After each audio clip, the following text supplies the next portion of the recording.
Hey, Iostix here. I am a professional FPS coach and former professional coach for Overwatch League organizations like the New York Excelsior and the Boston Uprising, with now more than 5 years of professional coaching experience under my belt, running the biggest private coaching business over at iostix.com and helping out players for free over on my Discord's Ask Stux Anything channel. There we go. And again, we just watch it, and then I just want you to say stop when you want to say something. And just pretend like I'm not here and you're reviewing this game on your own and you're talking to yourself. Okay.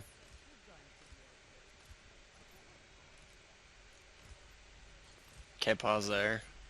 Okay. So, right there, I figured there was probably somebody in there with him, and I've been trying to hit more offensive nades lately, so I threw one in there hoping it would get somebody else with it. But obviously there was nobody else in there. I want you to try to actually review, like, what do you learn from that statement? What's, like, the takeaway?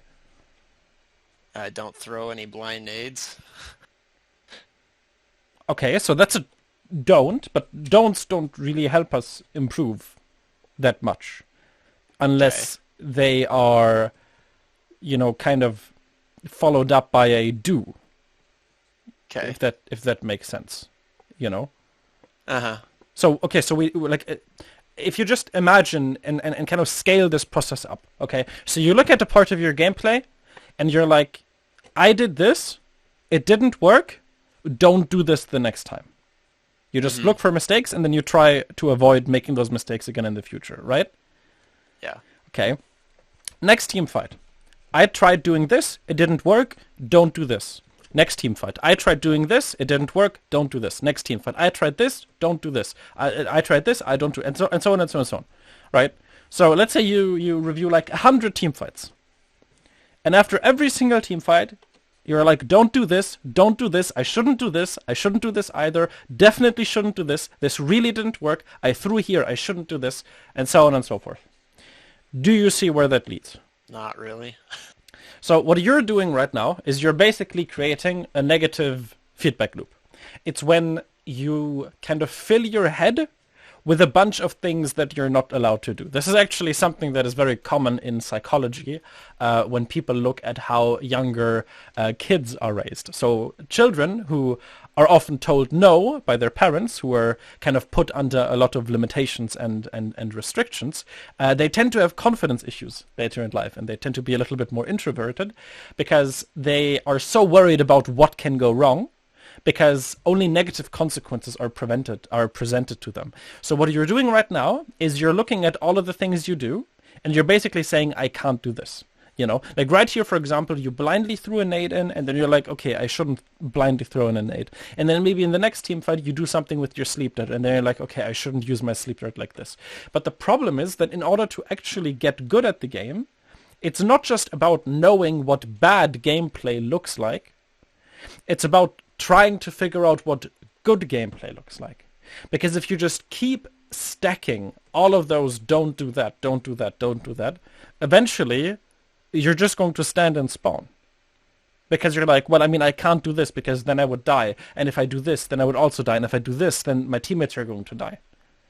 So instead, when it's of course okay to recognize that you made a mistake, but instead of phrasing it as something that's negative, instead of phrasing it as I shouldn't do this the next time, you need to kind of try to come up with a replacement. Does that make sense? Mm-hmm. With something that you want to do instead. So maybe we can try applying that here. Okay. So the mistake that you identified is that you threw in your nade in there because you thought an enemy was there. Right? Mm-hmm. And you said, okay, I shouldn't blindly throw in my nade. So now the next step that actually leads to improvement is you need to ask yourself what you should do instead the next time. Right? So the way that you improve at a game is basically you need to come up with things that you want to try out. I want to use my ability this way. I want to try using this flank. I want to try being on high ground more. I want to try focusing DPS more. I want to try shooting shields more. I want to try using my nano boost earlier, right? So you need to come up with these things that you want to try out, and then you try them out for a few games, and then you look at the results. So in this situation, maybe you can say, well, I blindly threw in my nade and it didn't hit anyone. That's bad, because my nade, if I landed on enemies, that's like pretty impactful. That can help my team create a pick, or at least force the enemy team to back off, and then we can push the payload for free. The inversion of I shouldn't blindly throw my nade is I should try to actually throw my nade at someone. I need to kind of visually confirm that someone is there. Instead of just believing that someone is there, I should wait until I actually see them, until I know that my nade is going to hit. Does that make sense? Yeah, that makes sense. Okay. So then we need to go a step further, because that's not quite concrete enough. So we need to ask ourselves who we want to nade. Okay. And let's just keep it simple for the start. Let's just say at the start, we just want to nade whoever we want. Just whoever gets in front of us, whoever we see, we just want to try and nade them. Okay. And now that is something that you can actually try out in the game. Right? So step 1 is you try to find an enemy. And then step 2 is you try to get close to them, you try to look until they drop their shield or they get out of position or something, and then you try to nade them. And then you see how that goes. Okay? Because at least that way, you've tried to do something differently. You're like going into your games with a plan. Does that make sense? Uh-huh. Like imagine, this is a really, really weird fucking analogy, but imagine that you're baking a cake with your mom, you know? And you're like, okay, mom, let's bake the cake. What should I do? And then your mom is like, well, you definitely shouldn't put fucking Sprite into it. And you definitely shouldn't drop the spoon in the dough. And you shouldn't do this, and you shouldn't do that. Like, no matter how often she tells you what not to do, at the end, you're not going to know how to bake a cake. Does that make sense? Yeah. And it's the same process here, but instead of baking a cake, we want to bake a win, you know, the sweet smell of victory, or whatever you want to call it. And the only way you can actually do that is by having concrete things. So let's try that again. I'm going to let it play, and then I want you to say stop when you have something to say. Okay? Okay. Okay, let's go.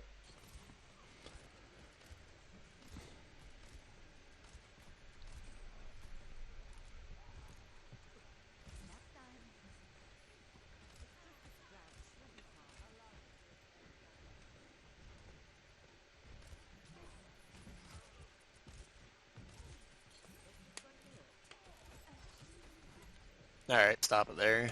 Okay. I end up dying here, and I think it's because I didn't realize that my team was moving on without me. And so instead of doing my own thing, I should pay more attention to what my team is doing and follow them, because I'm gonna die here.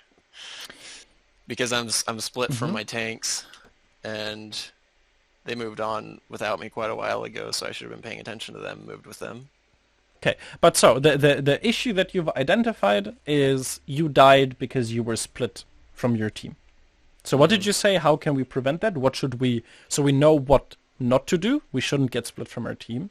But what should we do? What's like the positive interpretation? What's your plan for the next game?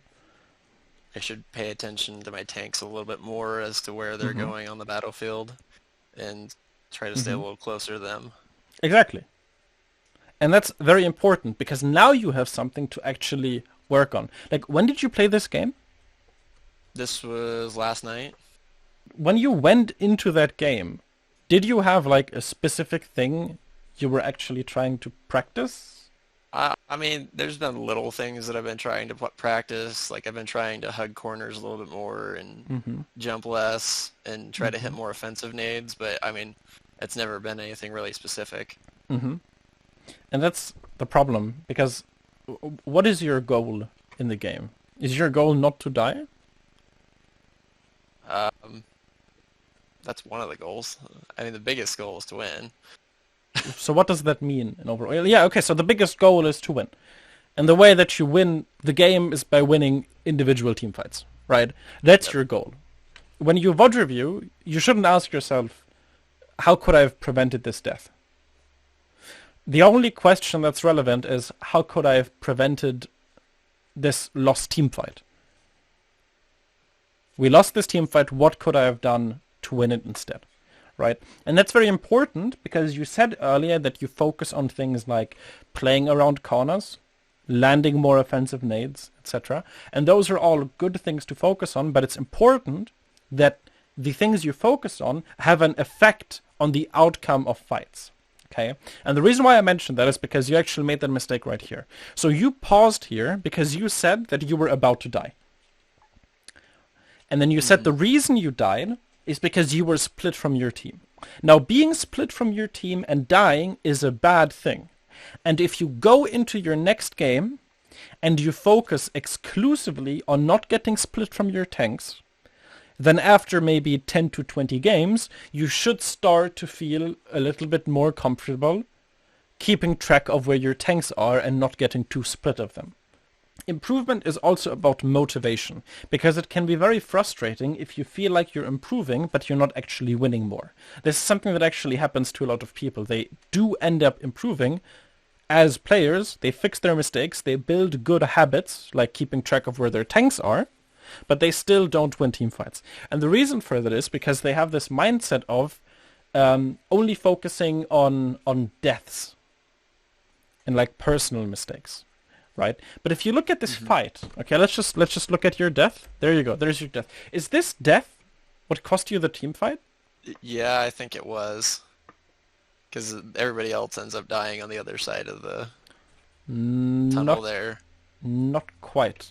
There's one person who didn't die because you died. Your soldier is already dead.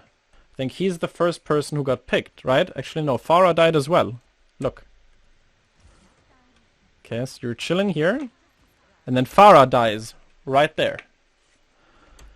And then a few moments later is when your soldier dies. So Farah dies, and then soldier dies. How can you look at this team fight and say that your death is what lost you the team fight? Because right now, your Farah died and your soldier died. It's already a 4v6. Imagine you killing 2 enemies and creating a 6v4.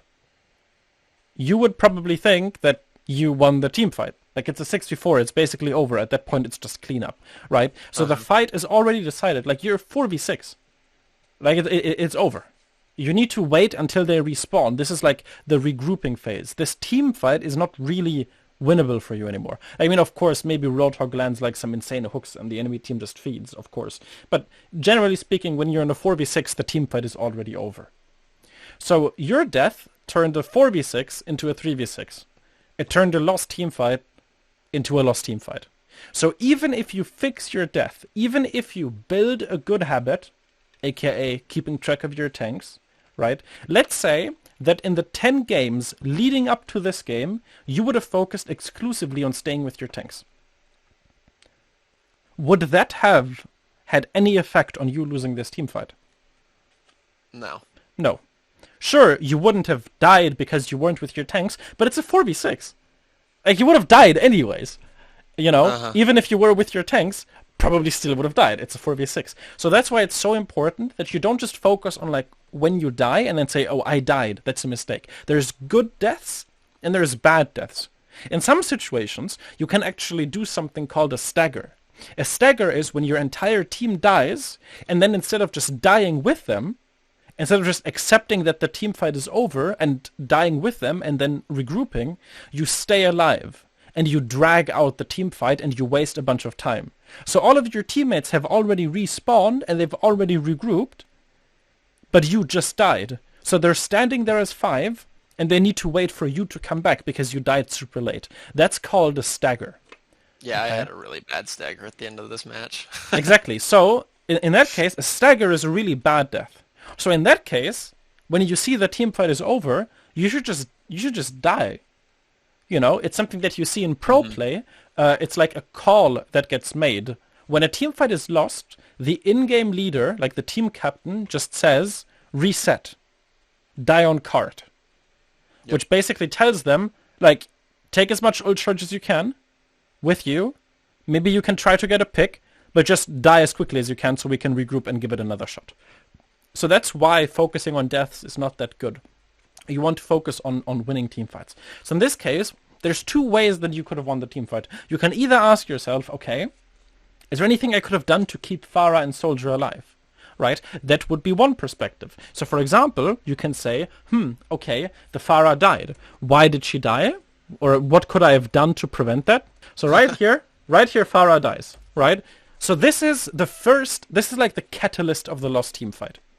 Obviously, I'm not saying that every single 5v6 is automatically a lost team fight, okay? But this is where shit kind of goes awry, okay? So in this case, you need to ask yourself, is there anything I could have done to prevent this death from happening? And there's always two things you can do as a support. You can either prevent the death from happening by healing the person, or you can prevent the death from happening by preventing whoever caused the death from getting that kill.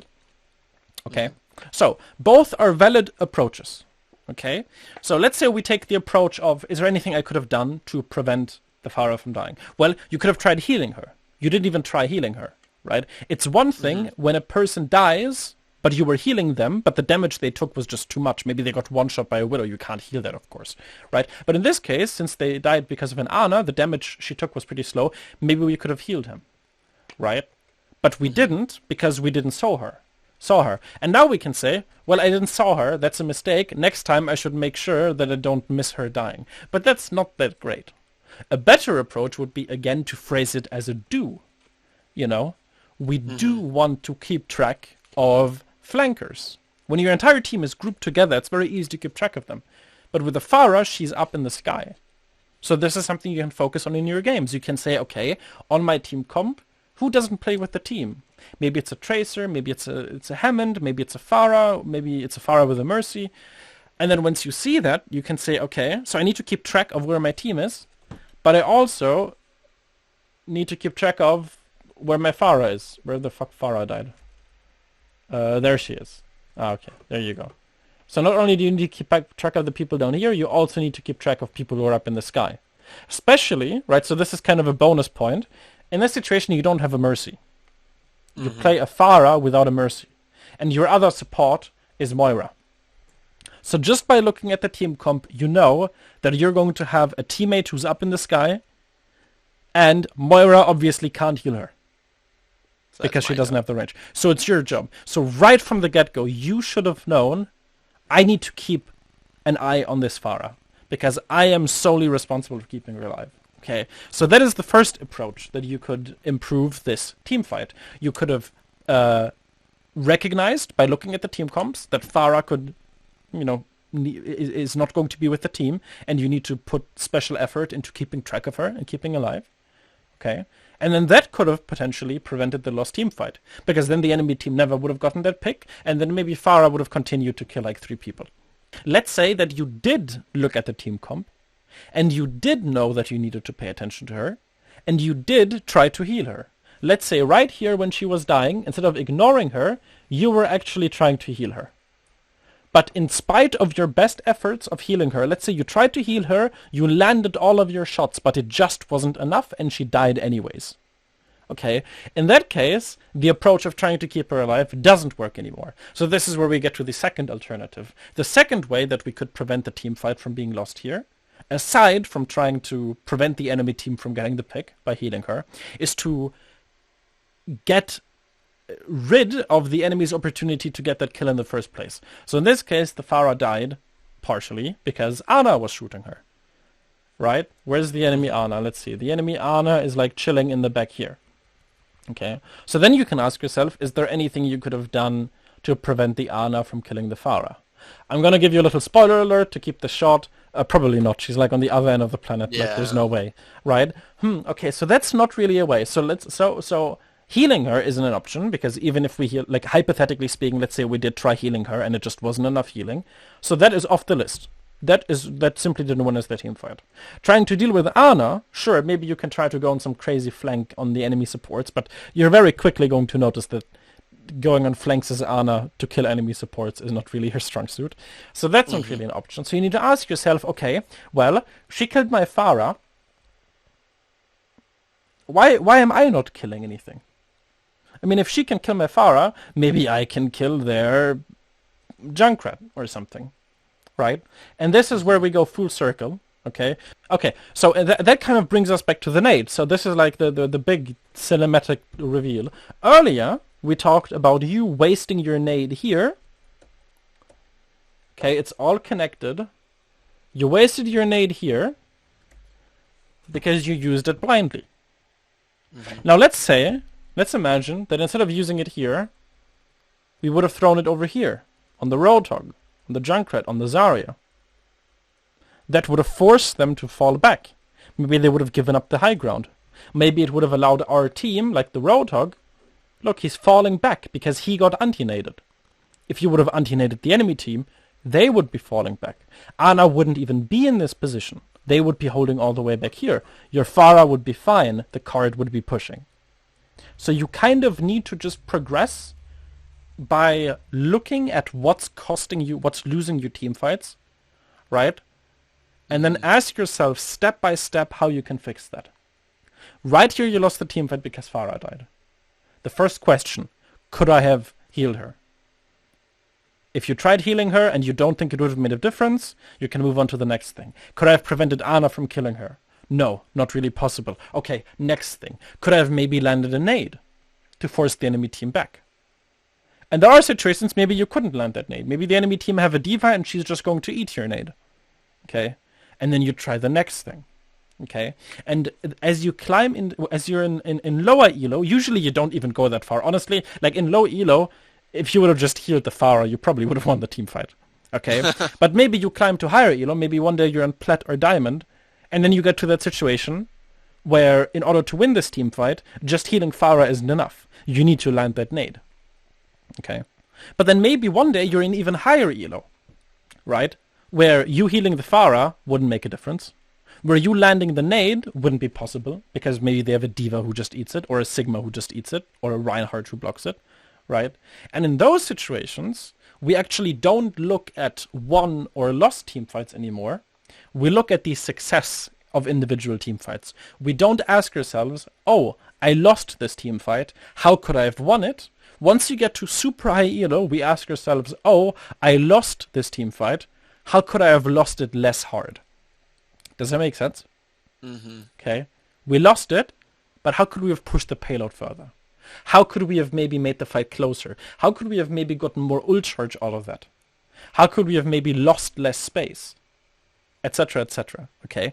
But that's just kind of to show that, like, it starts to get a little bit more nuanced, but the fundamental process of looking at a team fight, looking at why you lost it, what was the catalyst for the loss, and then asking yourself what you could have done to prevent that disadvantage from happening. And it's always either preventing the disadvantage from happening, so in this case preventing the Pharah from dying, or creating an advantage before the disadvantage happened, which in this case means landing a nade or getting a pick before Pharah died. Those are your options.